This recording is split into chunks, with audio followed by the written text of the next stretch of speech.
What is up, wrestling fans? Welcome to another Pay-Per-Viewpoint edition of the Smark Out Moment Smack Talk podcast. I am your host, as always, Tony Mango, and joining me, as always, are Robert DeFelice.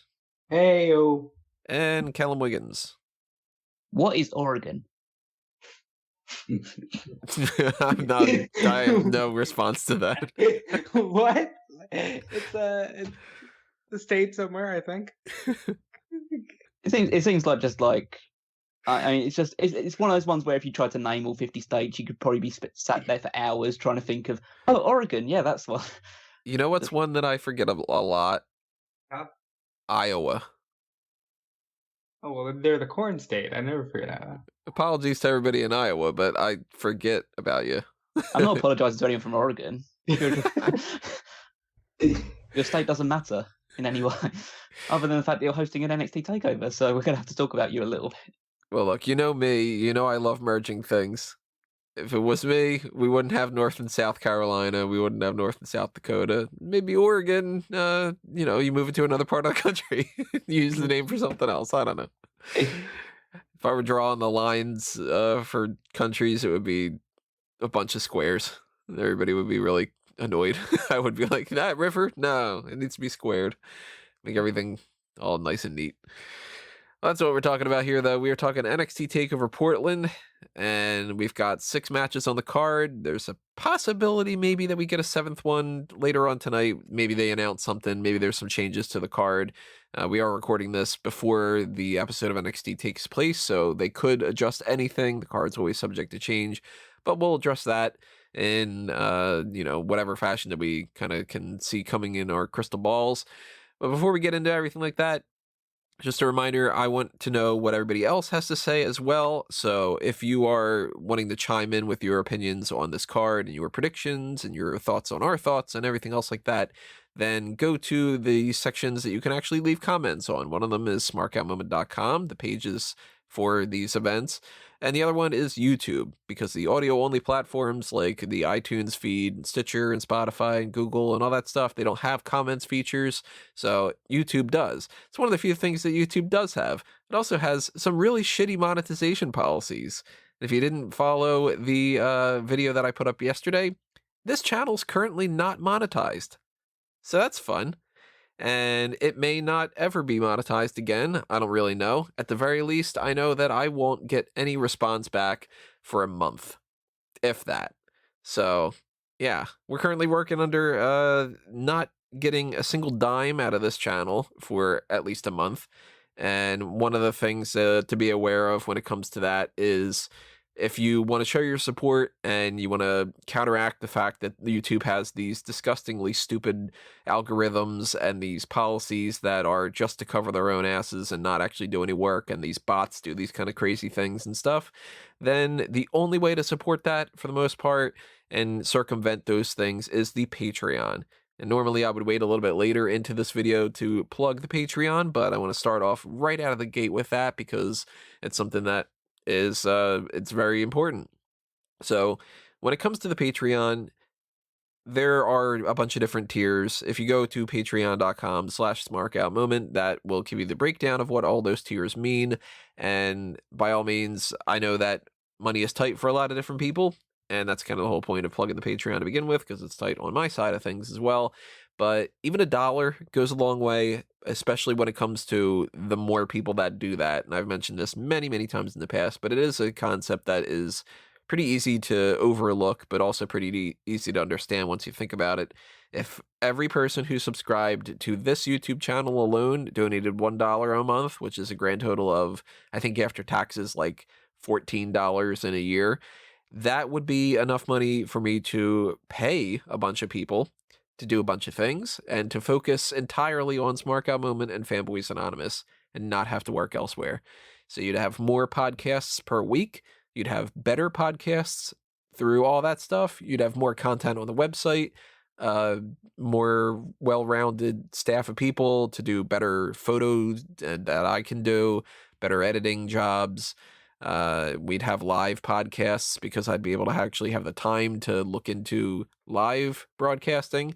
We wouldn't have super chats right now because that's disabled, so that's a thing.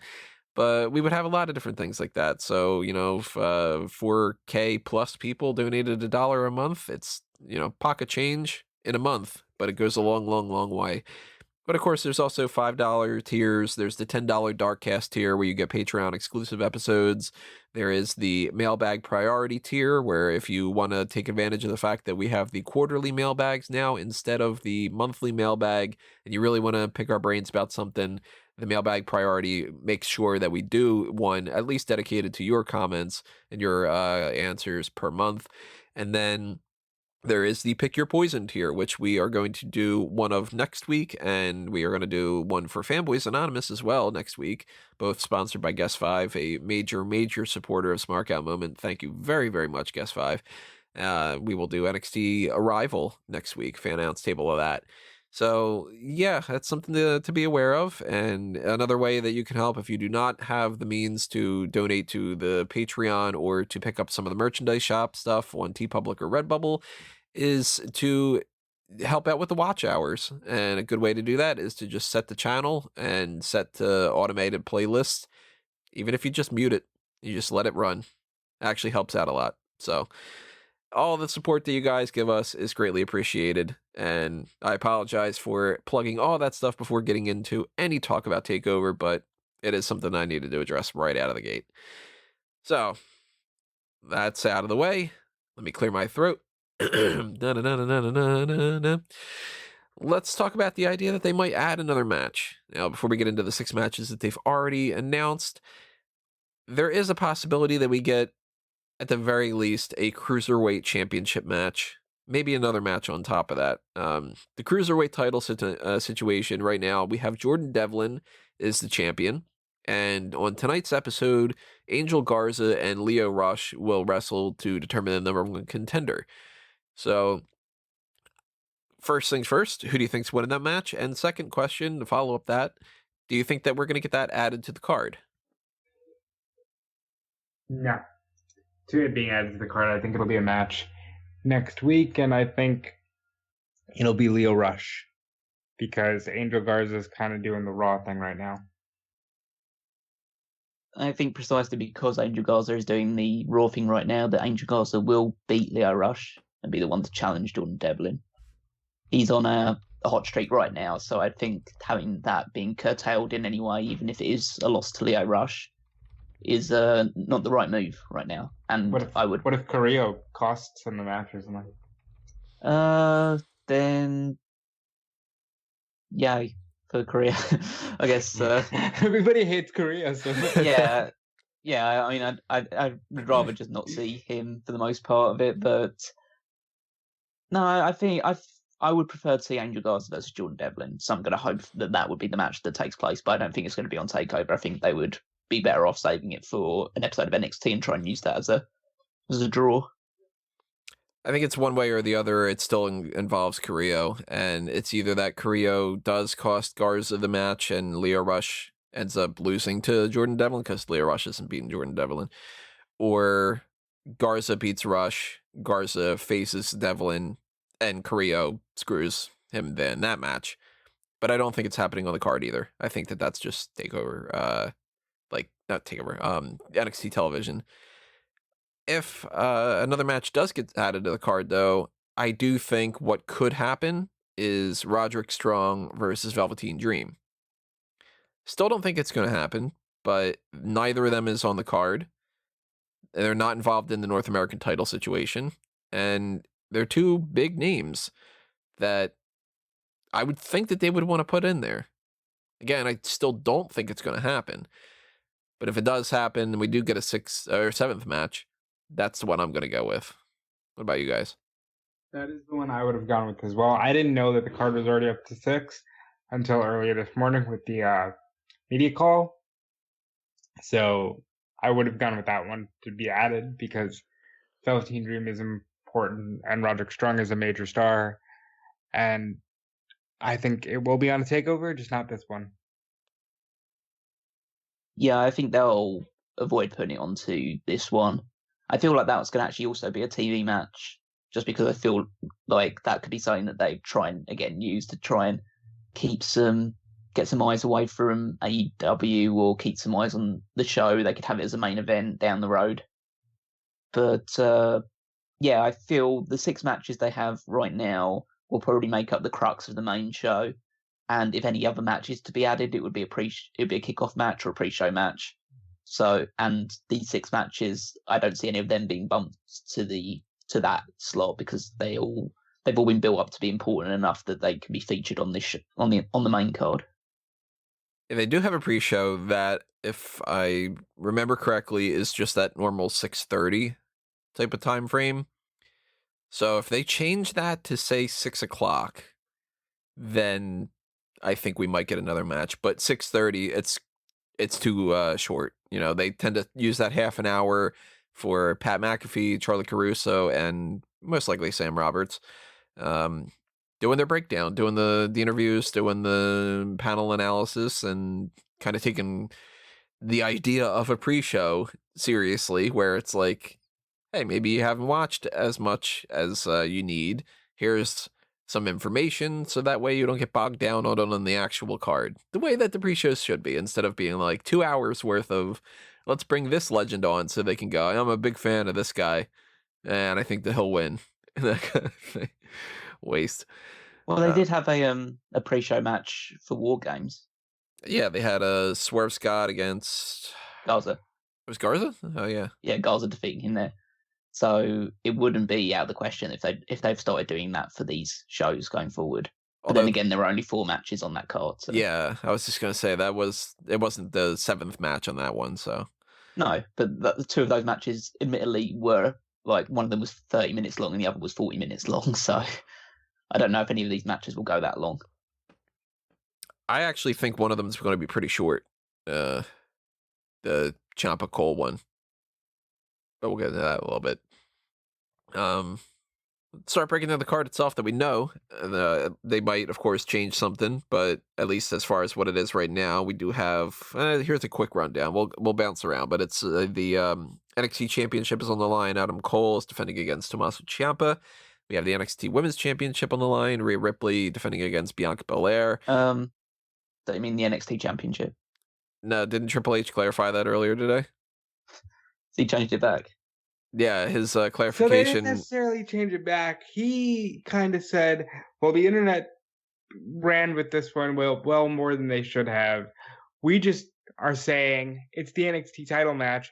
You don't need to hit them over the head that they're women because they can look and obviously see that they're women. So if you're calling the match, you don't need to constantly say the women's champion in NXT, the women's champion, because you can see that they're women. Yeah, so it's like the belt is still officially the NXT Women's Championship. It's just a matter of they're not going to have to say that extra word all the time. Like, we can call it that. Yeah, it's for clarification purposes, but yeah, the belt Taylor still says women's on it and stuff. Women's. Yeah, kind of the same as like the NXT Tag Team Championship. They probably wouldn't have to bother clarifying that it's the tag team titles that are on the line because it is a tag team match. Although they didn't really address that, so that is on the line though. Undisputed Era, Bobby Fish and Kyle O'Reilly against the winners of the Dusty Rhodes Tag Team Classic, Matt Riddle and Pete Dunne, aka the Broserweights. We have a street fight with Dakota Kai against Tegan Knox. We have Johnny Gargano against Finn Balor, and the NXT North American Championship match, which they do have to clarify because at that point you wouldn't know that it's supposed to be North American because there's nothing that indicates that, is Dominik Dijakovic against the champion Keith Lee. So let's start with that one. Let's just work kind of a little bit in reverse. Keith Lee against Dijakovic. We've seen this match a bunch of times. I don't think that there's been a single time that match has happened that wasn't great. So even though there's that part of me that goes, I've seen it before, and I'm not super duper hyped about something I've seen before, there is that part of me that goes, yeah, but every time I've seen it, it's been great. So very much looking forward to seeing it. Keith Lee is amazing. Dijakovic is amazing. I am curious why there aren't other people involved in this, but maybe they're saving that for Tampa, just to kind of get everybody on the card there. It's one of those scenarios where I could see a fatal 4-way, a 6-pack challenge, something like that. We could get Damien Priest and Strong and Dream and whoever the hell they want to throw in their mix there. And maybe they just kind of decided, you know what, Dijakovic and Lee, we know we can trust you guys. Just go out there and have some fun. I fully expect Keith Lee to retain, and it wouldn't shock me if somebody like Damien Priest came out and caused a DQ, but I think that he might just win by pinfall. Just kind of keep him looking strong. What are you guys thinking? Yeah, Keith Lee's obviously gonna win. I think this is the smartest thing to do, to put your best foot forward. They don't necessarily have to worry about, well, we don't want to go too hard because we have SummerSlam tomorrow night or Survivor Series. This is a standalone show. You can bring your best to the table and just let NXT speak for NXT. And this is probably the best match to do it with. Like Tony said, every single time we've seen these guys compete so far in NXT, it's been great. But from the few, I haven't seen like tons of their matches on the independent circuit, but I've seen a few of them, and they can go further than what they have done so far. And that's what potentially excites me the most out of this match, just to see, okay, they're on a takeover, which is like the bigger stage now. Can they go, how far are they going to be able to go with this to make it even more spectacular? So yeah, I would, my argument would be like maybe open with this match, but if you open with this match, it's going to set quite a high bar for everyone else to follow. So I don't know where it's going to end up sitting on the card, but this will almost certainly be another great match, and Keith Lee will retain because it's too early to have him drop the title after winning it. I do think they're going to open with this. It would be a good way. It would be a good way to get the crowd warmed up quickly. It wouldn't shock me if their layout maybe was kind of North American title, street fight, tag title, Gargano, Balor, Ripley, Belair, Cole, and Ciampa. Kind of feel like maybe that'll be the layout. Of course, we've had some weird things in the past. We've had like the NXT title match go on before the main event and stuff. So I'm thinking that the and maybe I'm wrong with this, but that the women's match will be the final match, because Charlotte Flair's probably going to come out at the end of it and announce something for WrestleMania weekend. So that sounds like the more pivotal thing. It's a really good chance that happens. I didn't think about that whole side of things. That's not going to be the first one. No. That's certainly not going to be the first. But this will be a good way to kick off the night. Yeah. We're all going Keith Lee? Yep. Street fight, let's just go in the order that I had written down, because why not? Dakota Kai, Tegan Nox, they had a match last week, and Tegan Nox was successful in that one, so I think that Tegan Nox is going to lose this one. I think Dakota Kai either is going to do something quote-unquote dastardly in that street fight to be able to get the edge, or maybe somebody is going to get involved, and that is going to change the dynamic. I don't think that it's necessarily the right decision to have another person enter this feud and to kind of pivot away from Kai versus Nox, but at the same time, they've feuded for a little bit, and this is a potential blow off because it is a gimmick match. So it wouldn't shock me if, like, I don't know, Mercedes Martinez or Vanessa Bourne, for, which random name, if somebody came in and screwed Tegan Nox, it wouldn't shock me. I think Dakota Kai is one of those people that will fight Rhea Ripley at some point down the line, and if she loses this match and had lost the other one, she's going to have to make up some of that momentum. And at the very least, if she does potentially get a shot at Tampa or the takeover that would happen after WrestleMania, or even just along the way, like maybe she's just somebody who fights Rhea Ripley over the course of the next 2 months just for something for Ripley to do instead of hinging entirely on the Ric Flair stuff. Yeah, she's fighting Ric Flair. The Charlotte Flair stuff. Maybe that's Dakota Kai's angle, and maybe that's how Kai wins this, and then she moves on to that and kind of wrestles on the television circuit for a little bit like that. I think Nox got her win this last one, and now she can lose. I'm going to go Dakota Kai. I mean, I'm very interested in seeing what they do in this match, too. I think this is the sleeper hit of the night. Could be. These two can go, and I always love the non-title women's matches for NXT because, like Io Shirai and Candice LeRae, when they get the chance to shine and they know that spot on TakeOver is rare when you're not in the title picture, they always over-deliver, and this is going to be really good. And I'm going with Dakota Kai. Yeah, I feel like this match is going to be pretty good. I was so worried they completely dropped the ball on this feud because they had Tegan Nox go away for a while and then just come back in the Royal Rumble without even coming into contact with Dakota Kai during the match, and having Dakota Kai basically go 50-50 with Mia Yim in a feud which served no real purpose for either of them. But they brought it back to life, like in their match on NXT where Tegan Nox got a victory. It was well put together. They showed a lot of animosity, which I feel like more heated rivalry matches in WWE needs to show. I mean, I don't want to bring back to like the main roster too often, but the Bobby Lashley Rusev stuff, like all this like build up towards how much Bobby Lashley was screwing Rusev's wife, and they hate each other, and we'll have our match and we'll lock up, and then we'll just get going into a standard match. Whereas these two really wanted to just beat the shit out of each other from the start, which was great. And I think in the street fight conditions, it will be even more heated. And yeah, I'm interested to see how far they'll go with this one. But I also agree that I think Dakota Kai will win, and she should win by hitting Tegan Nox over the head or something with that knee brace.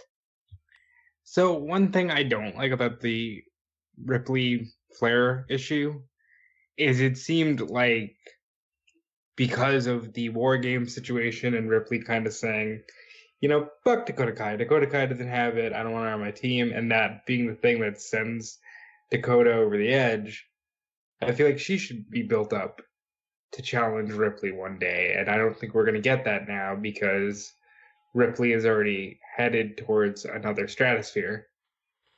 So this one will be good for her here. Kind of like a give back for that. That's why I think if she wins this, they could have her be the feud that Ripley does on the side. It's not doing Dakota Kai as much justice as what she deserves, but it's something. And you can kind of easily do that because, I mean, we do have, at that point, it'll be how many weeks until Mania? 9 weeks? Is my math right? I'm not looking at a calendar right now, so I might be way off on that one. Like it's middle of February till early April, so it's about a month and a half. A month, probably about 2 months, really. It's 7 weeks. Yeah, 2 weeks off.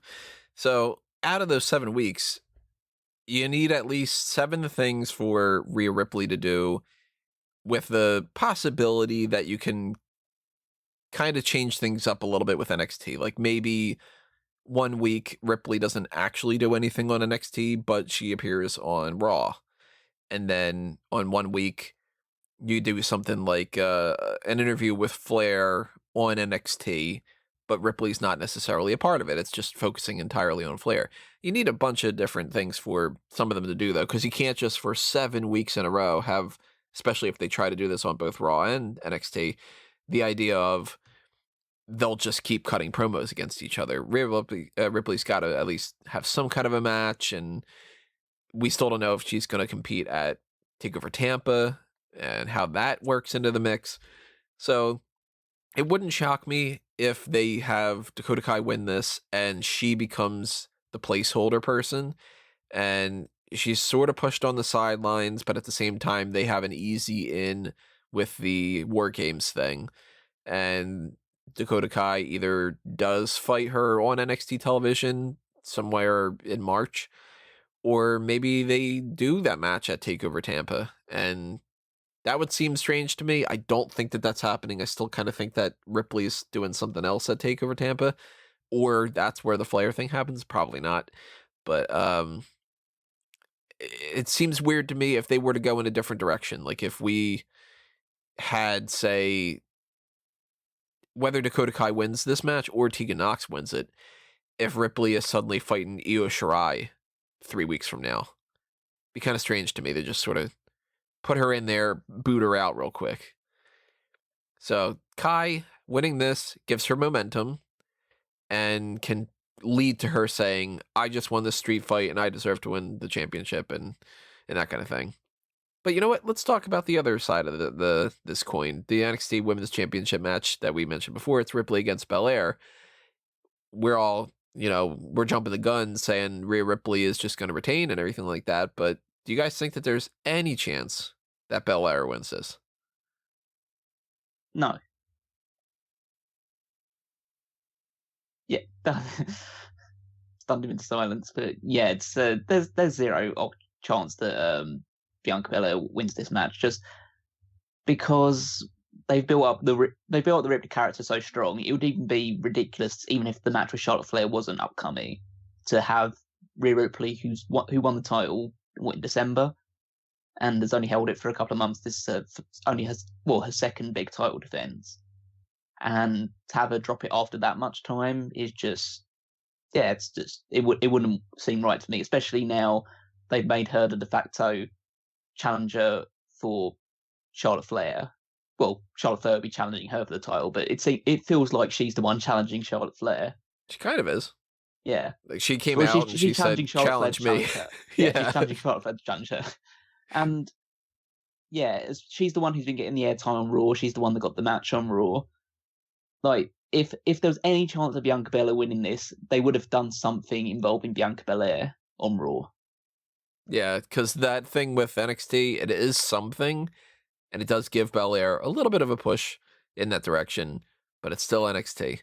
And you can see through a lot of transparencies in WWE if you really want to pay attention to it. If they put something on Raw, they are advertising it. If they put something on SmackDown, they're advertising it. If they put it on 205 Live, for instance, or something like that, or they're like, hey, this thing's getting some attention on NXT UK, but they don't mention it elsewhere, it's not a big deal to them. And Belair is definitely a big deal. Like, I mean, the way that she had her run in the Royal Rumble is just proof positive that they really see that she has star potential, but she's not the focal point. It's Rhea Ripley and it's Charlotte Flair. So it's enough to give Belair a little bit of a boost and to make some people question it. Some people are sitting there, and I've seen, messages on different comments, threads, and articles written up about it, and people have even left comments on like Smark Out Moment and stuff saying, well, maybe it's going to be Ripley versus Belair versus Flair. I don't think that has any chance of happening. But what I do think is happening here, you guys can agree or disagree on this, the reason why they gave Belair this title match here is because she's coming up to the main roster after Mania. Bianca Belair, in my opinion, is 100% winning the Battle Royal. Whatever that WrestleMania Battle Royal is called, she's winning it. I think that there's a very good chance that happens. I think she's a star and a half. She set a Royal Rumble record. You can't. That's not just a fluke. That's not luck. I don't think she beats Ripley here, but I definitely think she's set for bigger things, and this match should kick ass. Yeah, I think that the connection with Tez on Raw, and really at this point, if Belair is fighting Rhea Ripley now for the title, if she doesn't win it, what does she do for months? It's kind of ridiculous to keep her on the NXT roster at that point, right? Well, unless the long-term aim is if you have Charlotte Flair defeat Rhea Ripley for the championship, then to have Bianca Belair beat her for it. Yeah, that's true. They could always do that. I mean, it's the idea of like, in a few months' time, we could have Charlotte Flair as the NXT Women's Champion. So she's going to need challengers. And so moving Bianca Belair up essentially when arguably, one of your two top women stars is about to go down to the developmental territory. That could seemed like, okay, maybe she should have stuck around for a little bit longer, just done that, and then moved up if she was beaten, or if she was the one to defeat Charlotte Flair. Because surely that would be as big a feather in the cap as, well, even bigger feather in the cap to beat Charlotte Flair for the title, rather than, okay, I've gone up to the main roster and I've beat Sarah Logan in a couple of matches or whatever. Man, how pissed are gonna be, if people would be though if that were to happen with like Flair beats Ripley at Mania. People are gonna be real upset about that. Yeah. Well, I'd say about this match, I'm probably looking at the matches on here because it's a stacked card. I think this is probably the weakest match on the entire show. The Ripley Belair? Yeah, because I'm going based on the fact that that Ripley Tony Storm match wasn't. I was expecting it to be a lot better than it was. Yeah. From Worlds Collide, and Bianca Belair is very hit or miss. I mean, she's good and she's very athletic, but I don't think she's still like only a few years into the business and hasn't got the psychology down pat yet. Some of her matches are very forgettable. I do think that Belair works better if she's the dominant person. Can't really do that against Ripley. Yeah, like that's one of the issues that happened with Baszler. Baszler needed to dominate too. And Ripley's going to need to dominate. So it wouldn't shock me if that was the weakest match, but I am still looking forward to it. And I 100% expect Flair to come out. I totally expect her to either cut a promo or to attack Ripley or both, and to just kind of make that official, because it seems like even though they could do that on television, if they just announce like, hey, Charlotte Flair's coming back to NXT and maybe she'll give an answer again this time after like 5 weeks of doing that, I don't think that's going to budge the ratings.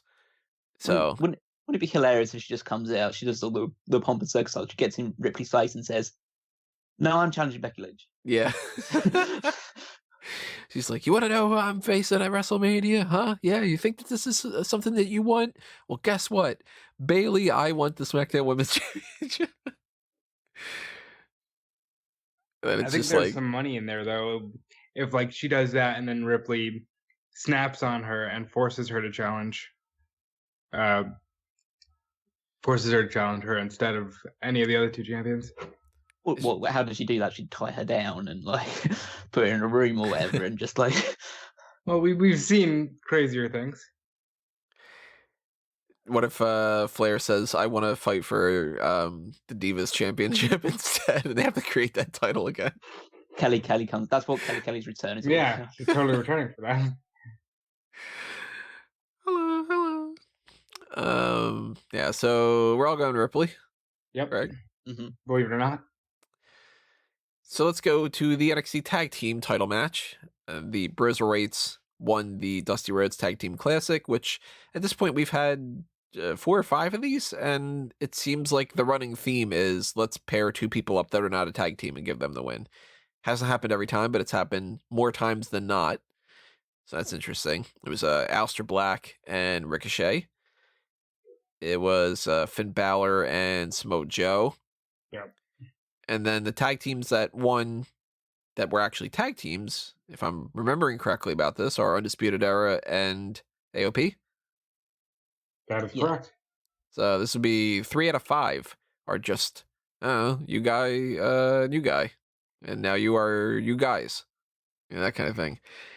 But I do like the Broserweight tag team. There's a lot of fun elements to it. Matt Riddle's having a lot more fun recently because they keep acknowledging the fact that he's a pothead.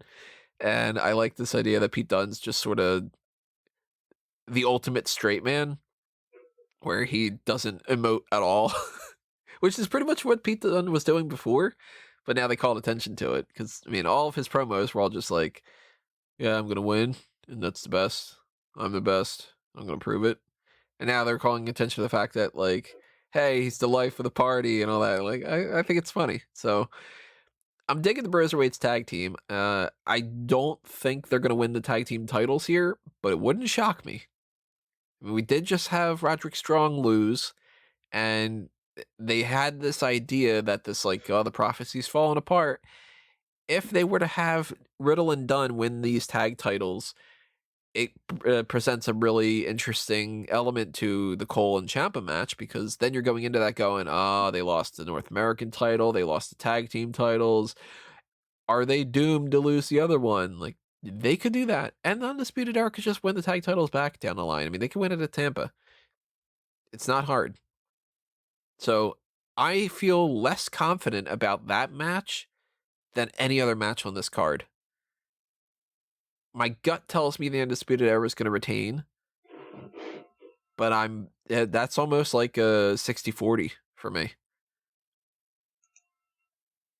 I don't see them losing it here. I see Pete Dunne turning on Matt Riddle to set that up for Ciampa. I don't see that per se. I think initially I thought that this would just be Undisputed Era retains, holds on to it. I don't think they were prepared for how good the tag team of Matt Riddle and Pete Dunne can be. Yeah. Like how good their promos are, how good they work together.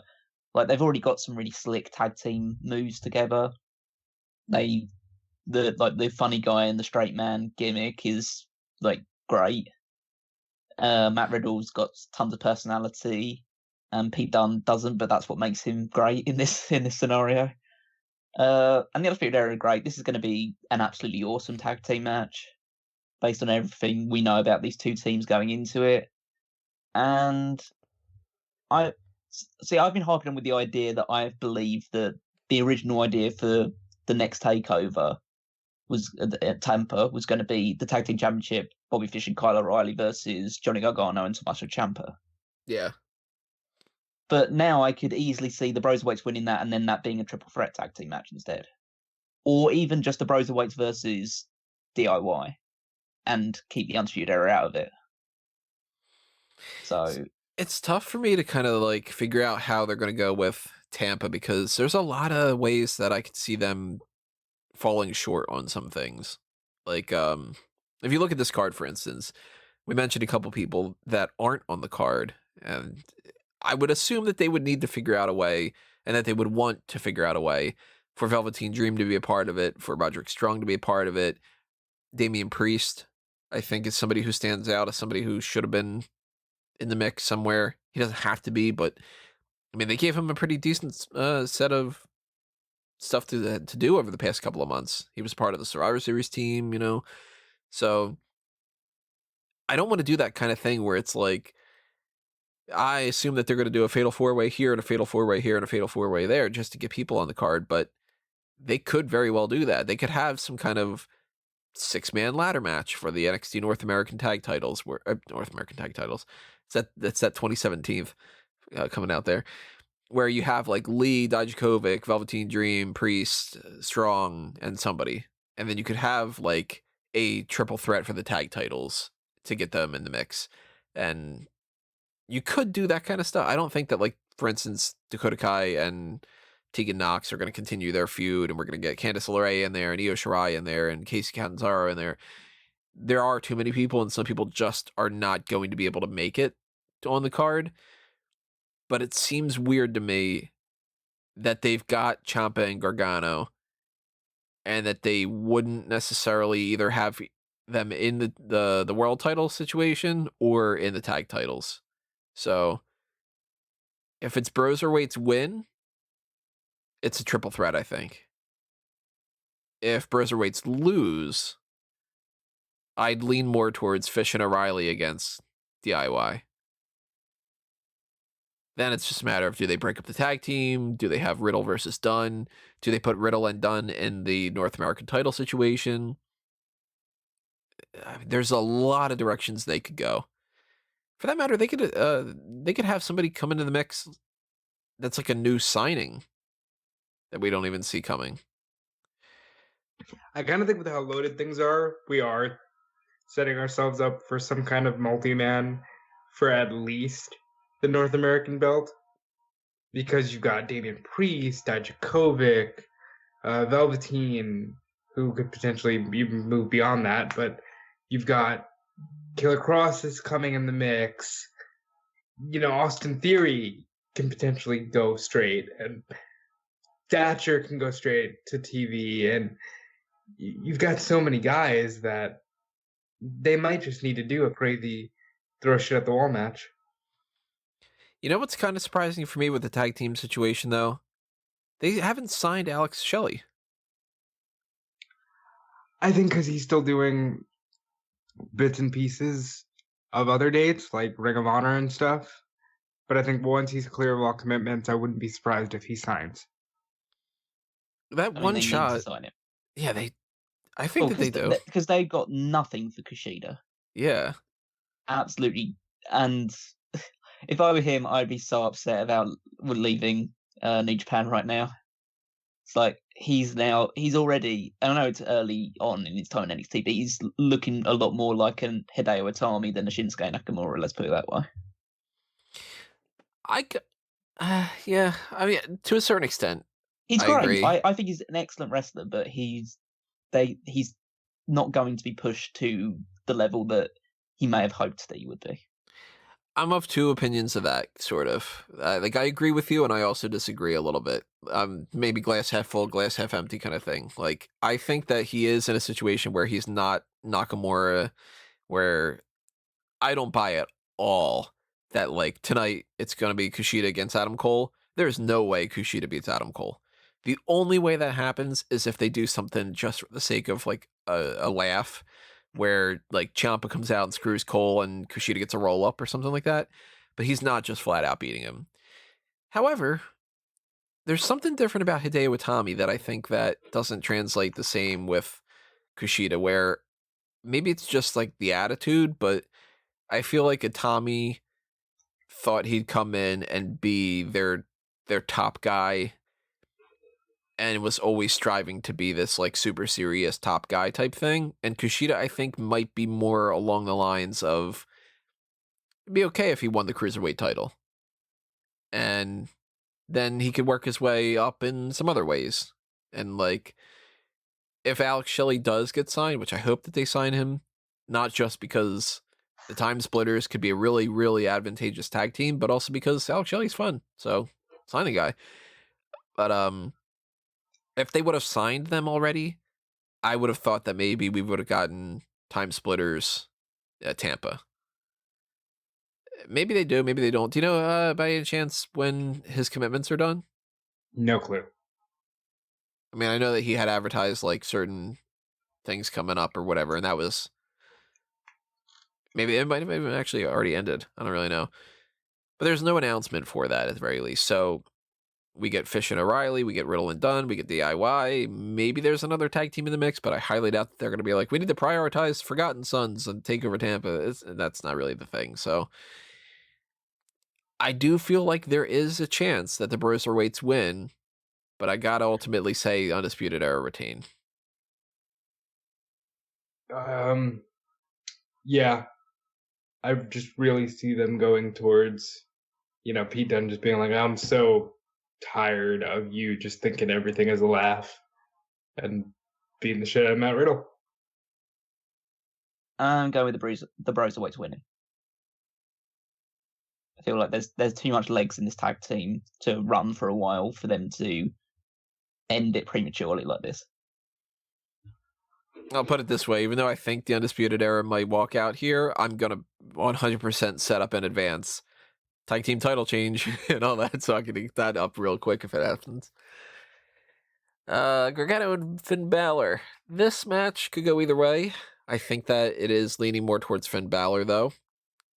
There is really, like, there's nothing on the line for it, so they don't have to go in any direction.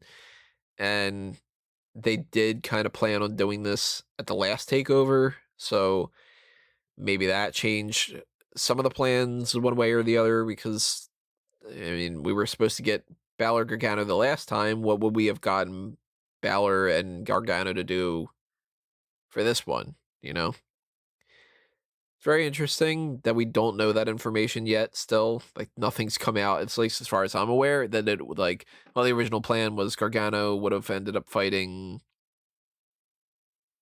I don't know, blah, blah, blah, at Portland. I think blah, blah, blah would have kicked his ass. It might have been. especially if it was in like a yada yada yada match. Yeah. Balor, same kind of direction. Maybe they would have gone with Balor and Riddle here. Maybe they would have gone with Balor and Dunne. Maybe they would have gone with Balor and Ciampa. I mean, maybe they would have done. Maybe the plan was Portland would have been Balor and Cole. Whatever it was, they completely had to change it.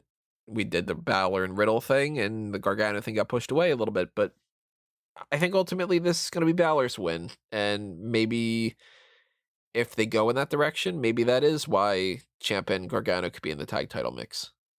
That point, though, I have no idea what they do with Balor.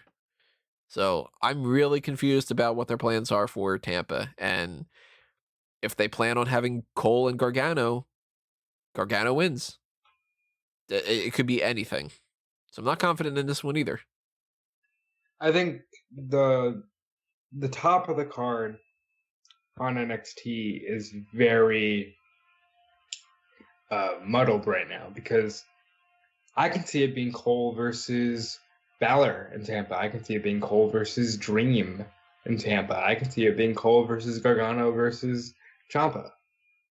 And whatever way they go, I think is strongly dependent on, what happens in the main event and probably what happens here, because what I would do with Balor is Velveteen Dream and kind of have them play off of the, how Dream likes to talk about the internet fans and stuff like that. And I think Balor is a guy who has been doing that a lot lately, where he's like, oh, I'm the prince. And he's doing that whole thing. I think Velveteen Dream and demon-like body paint would be fun. I think just everything that they can do with those two is special. So I see that as a penciled-in match for Tampa. But in order to do that, Gargano needs to win here to set up a potential championship opportunity for him at TakeOver Tampa. So you think they would just do Gargano Cole? Gargano, Cole, Ciampa. Huh. Well, that was a plan for... Well, oh God, what was that? Wasn't that a plan for a triple threat for something last year or so? Black. Oh, that's right. Yeah, that was Black thing. Yeah. Where Black got injured, and so they had to change it for just the last man standing. The Gargano Ciampa last man standing match, which Ciampa won. Yep, great. In terms of this match, it is kind of up in the air because there's no real stakes attached to it at all. It's just a quote-unquote dream match between two really good wrestlers, and it should be a great match because Gargano plus TakeOver usually equals some sort of magic happening, and it being an instant classic. And Balor looks more motivated since coming back to NXT. I expect Balor to win just because I still believe that they'll reform DIY and put them into the tag team title picture, so Gargano doesn't need to win a match here. But I don't know what you do with Finn Balor in Tampa. I don't see him challenging for the World Championship. I wouldn't be entirely shocked if he was the one that faces Keith Lee for the North American Championship. And it's just a one-on-one. I know there's the idea of like banding around like, oh, we need to do a multi-man match to try and get people on the card. Well, there's a thing called WrestleMania that's happening the day afterwards that, you could chuck maybe a few NXT guys in the Battle Royal or whatever. So I'm pretty sure they'll be able to find a place on that card for the NXT people that are left out of this one. Or they do what they've typically done, which is, okay, certain people are going to be left off this card, but you might be on the next one, or we just want to build a good show rather than chuck everybody on the card like most WrestleManias do nowadays. So, but I think that Balor versus Keith Lee could be a good, a good match for both of those guys. I'm trying to build a card right now, based off of everything that we're saying, and even though I don't know, obviously, if this is the direction that they would go, I'm starting to kind of think that maybe this is what we might get going. You got me intrigued, Rob, with this Cole, Ciampa, Gargano thing.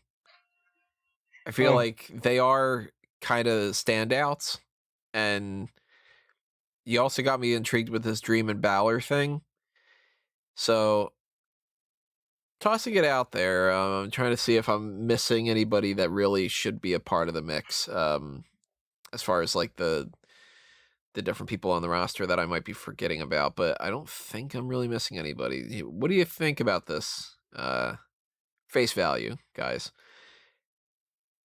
Tampa goes Cole, Ciampa, Gargano, triple threat for the NXT Championship. You got Dream versus Balor. Just one of them's dressed up as the Demon, and one of them's dressed up as whatever Dream wants to dress up as. A little bit more on the flamboyant side. Dream is somebody who's very fun and different, and Balor can definitely have a good match with him. Just kind of like a spectacle singles kind of thing. You get Ripley doing something. I have no idea. I don't think that the Flair match is happening there, but maybe she fights Dakota Kai. Maybe she has a tag team match. Maybe it's something like Ripley and Knox and Candice against, I don't know, Belair, Kai, and Io Shirai or something like that. You get the tag team title situation. You get Broserweights, Undisputed Era, and maybe just to kind of change things up a little bit, maybe you throw in the grizzled young veterans. Throw a little spotlight onto that, or maybe Imperium, just to kind of incorporate NXT UK.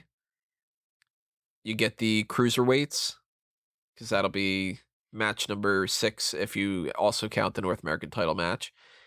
And the North American title match, you get Lee, Dijak, Strong, and Priest. I don't know about the Cruiserweight match. It's Devil against somebody. I mean, that's not a bad card at all. I don't want to hazard too many guesses because really anything can change so quickly. Like I said, you do have Cross and all those people coming in. But NXT is loaded right now. You can't say they're not presenting the best they've ever been, you know? Yeah, it's a good card. I don't think that's what we're going to get. But I wouldn't be disappointed if that is what we get. What do you at least think is going to happen with the top of the card? Cole versus Dream. Yeah, so you're going with Dream finally wins the big one at Tampa? Yep. Yeah, I don't blame you. Could very well happen. I mean, there's a reason why he came back and took out all the Undisputed Era on his own.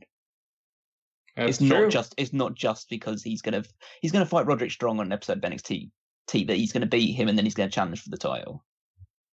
And I would not be disappointed at all with that. Yeah, and realistically, it should be Velveteen Dream to do that because Keith Lee's tied up. You've got Matt Riddle now in a tag team. And yes, you could do Gargano and Ciampa and no one would be disappointed, but Gargano versus Adam Cole was last year's big feud. And we're having the match with Ciampa and Adam Cole in this show anyway.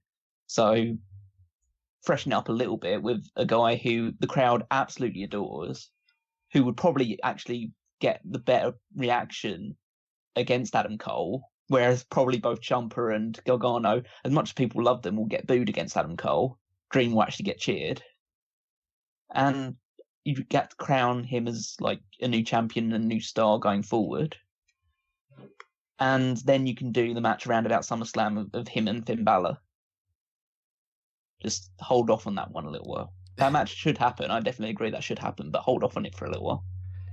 Man, if the Broserweights win the tag titles and Cole loses the title to Velveteen Dream, you know there's going to be so many people, myself included, that are going, man, Undisputed Era's coming up the Raw. You know, that kind of thing. Oh yeah, I definitely would. I would start believing that as well. My only other, in the very slim possibility that Ciampa was to be Adam Cole, because I assume we're going to move on to that match. Yeah. Now anyway, but and there's very slim possibility that Ciampa does beat Adam Cole for the title. I wouldn't be surprised if they did Ciampa versus Gargano. Yeah, they could always do that. That's true. Because that is the match that we never got from last year's one. God, so many fun possibilities. And yeah, and it'll be a slightly different dynamic because obviously they're both on good terms now, so it's not a blood feud, but it's just these two trying to prove who's the best. But realistically, I just don't see. The thing with Gargano is, as great as a wrestler he's been for the past number of years, he's very fragile at the moment. He seems to be working less and less. And Ciampa's also a guy who's had his fair share of injuries. I know that shouldn't really be held against them too much, but that's like always something that needs to be creeping in the back of their mind about those two. Ciampa has openly said that he doesn't want to go to Raw because he doesn't physically feel like he can handle it. He thinks he can do more with NXT physically, but he doesn't want to go to Raw because he physically can't do the main roster schedule. I think that might have been his way of slightly saying, yeah, I don't want to go to Raw because that sucks and I'd rather be in NXT. I would rather that than what he was saying about his physical health, because that's scary. Well, it's a guy that's had like knee reconstruction and has a surgically repaired neck. So yeah, his days are probably numbered. He's injured now. Well, yeah. I mean, yeah, that's the issue. Like he's going to be facing pretty much for the whole of his career. He's probably never going to be 100%. Which is why I think putting him in the tag team with Gargano and easing the load on both of those two by having them share it is probably the smartest way forward for both of them. And people would love to see DIY like back as a full-time tag team again. They've both done the singles thing and they've both been the guy in NXT for a while. So move them back into the tag team, have Cole move on to someone else. But I still think this match would be great because there's no reason to believe that these two won't put on a very good match. The injury is the only thing I'm worried about, because if he is injured enough that can kind of get in the way of this match, and maybe they prioritize Tampa, and maybe they don't go full force on this one, which that's what I would do if I was in that case. I'm not looking forward to Cole versus Ciampa as much as I was 3 weeks ago, because that injury could screw this up. I do still think it's going to be a good match. I mean, Ciampa went through a whole match with his injury before and ended up being amazing. So it's not like he's not a tough guy that can't just tough it out. But at the same time, he went through that. He had that injury, and then he was gone for many, many months. And I don't think that they necessarily want to go in that direction. So it wouldn't shock me if this is on the shorter end. And I don't think that'd be a bad idea either. This match doesn't need to be 25 minutes long to be great. It could be a 10-minute match, and it could be great. I don't think at all Ciampa's winning. And not a chance. Yeah. And maybe he loses just straight up, or maybe the Undisputed Era gets involved, or maybe something else happens, but I do think that Cole is ultimately retaining here. You mentioned quite a lot about people potentially interfering in these matches. Do you think we're watching a WWE show, like a WWE main roster show? Should I say? It doesn't happen anywhere near as much in NXT, so that's really good. But it does happen every so often, so there's possibilities. Like, I'm not saying it's 100%, but just like there's 3 matches that you potentially say, no, someone's going to come in and do that. It's just like, maybe that would be a little overkill by that point. It wouldn't happen for all 3. That's a guarantee. No. It might not happen for any of them. I lean a little bit less towards there being some kind of an interference in like Dakota Kai versus Tegan Nox, for instance. I think that Kai just wins. But there is a chance that maybe it happens with Cole and Ciampa more than anything else. Yeah, well, Roderick Strong is obviously conspicuous by his absence on this card. So if Strong doesn't do anything, like they don't add him against Dream, Strong either gets involved in the North American thing or the NXT title match. I mean, I've already said I think there's no way Ciampa wins here. It's been a very good feud. Of all the characters in play here, I'm the most uncertain about Ciampa and what he may do. That's why I suggested the 3-way, to perpetually keep him in the main event scene and also give you that Gargano Cole vibe to satiate people with that. But I don't really know what Ciampa does here, unless it's a case where like maybe Gargano gets beaten to shit and back by Balor, and Ciampa feels the need to step in. But even then, I don't see that particularly happening. So Cole wins it here, and either fights three-way, Dream, or Balor, or some combination of all of them in Tampa. It is kind of like, those are the five. Like Cole, Ciampa, Gargano, Balor, and Dream. In some fashion, whether it's the five of them, the four of them, the three of them, or two of them, and I would assume Cole is one of the two at the very least, those have to somehow form that title match. I can't see them being like, Tampa is going to be Adam Cole versus Killian Dane or something, like that would just come out of nowhere. So it's like, whatever people don't get involved in that title match, you have to figure out something for them to do, and then, kind of balance out the rest of the card that way. That's tough. But we should know at least a little bit more by the end of tonight, because NXT is going to do some stuff to set up a little bit more of TakeOver.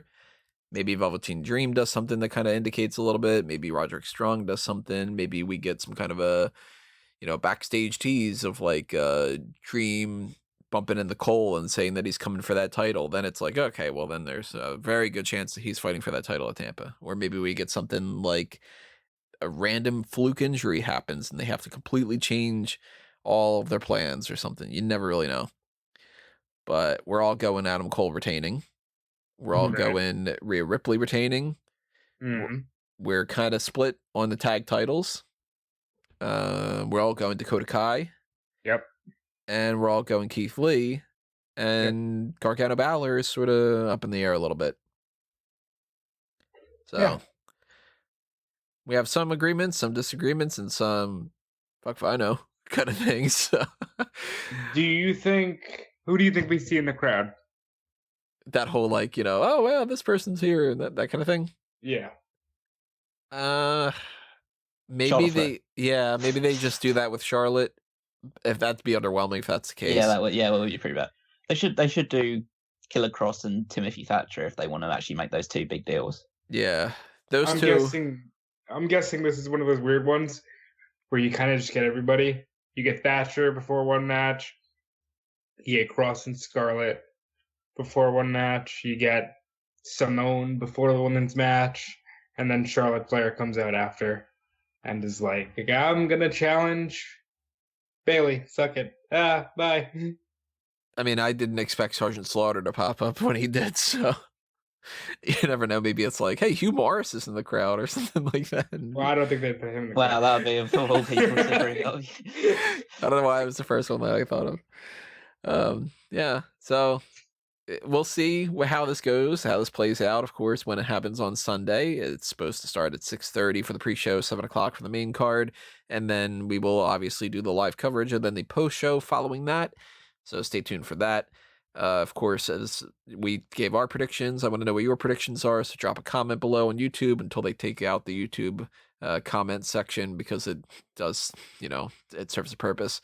While you're over there, hit that subscribe button if you haven't done that already. Ring that little bell for the notifications, and hit the like button on the video, because that helps out quite a bit as well. And stay tuned to everything else that's happening on Smark Out Moment. Follow us on Facebook and Twitter at Smark Out Moment. I mentioned the merchandise shops, TeePublic and Redbubble. I mentioned the Patreon. Don't need to go back over that again. I mentioned Fanboys Anonymous. Just check out fanboysanonymous.com and you'll see everything that's happening over there. Show your support for that as well if you are interested in more of that content. And I will come back around here after these guys give their plugs. Callum?